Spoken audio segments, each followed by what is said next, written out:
Lena loved collecting dolls. She had all kinds: porcelain dolls, plastic dolls, and even handmade ones.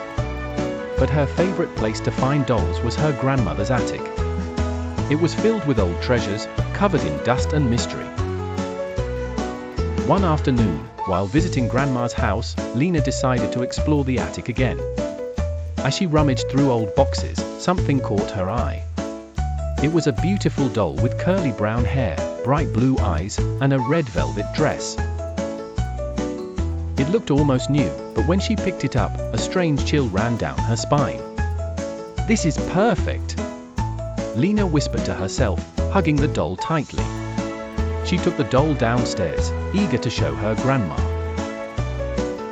But as soon as her grandmother saw it, her smile faded.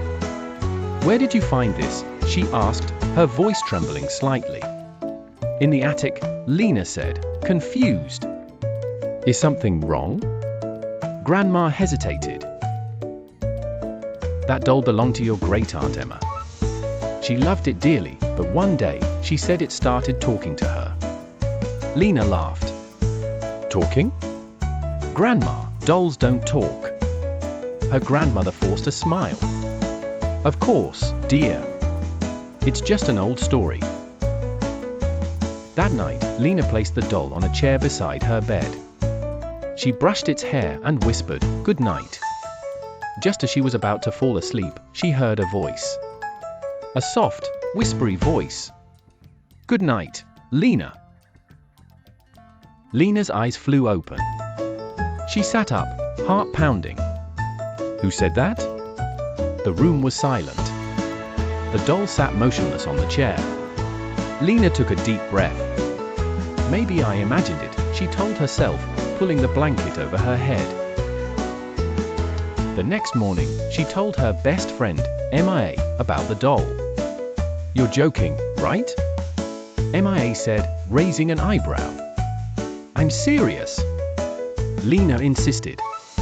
"It talked to me." MIA grinned. "Then prove it. Let's talk to it together." That afternoon, they sat the doll in the middle of Lena's room. "What's your name?" Lena asked. For a moment, nothing happened. Then, in the same soft whisper, the doll replied, "My name is Bella."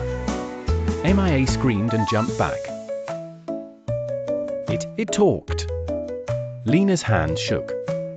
"Bella, how can you talk?" The doll's glassy eyes blinked.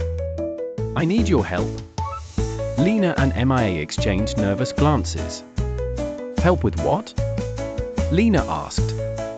Bella's voice wavered. "I was left behind. I need to go home." "Where is home?" MIA whispered. The doll's head tilted slightly. "The old house on Willow Street." Lena's stomach flipped.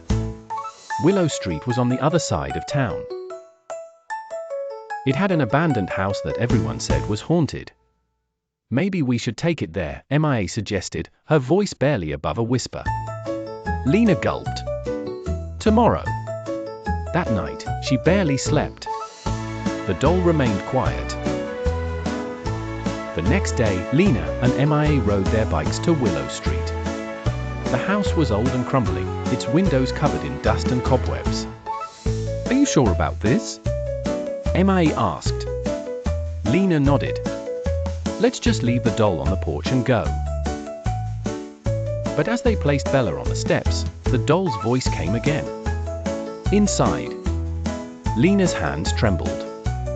"We can't, please," Bella whispered.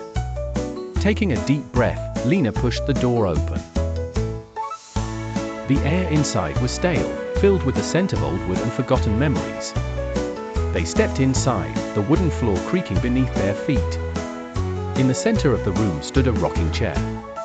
Without warning, Bella floated from Lena's arms. A soft glow surrounded the doll, and suddenly, a figure appeared. It was a young girl, no older than 10, with curly brown hair and bright blue eyes, just like the doll. "Emma?" Lena whispered.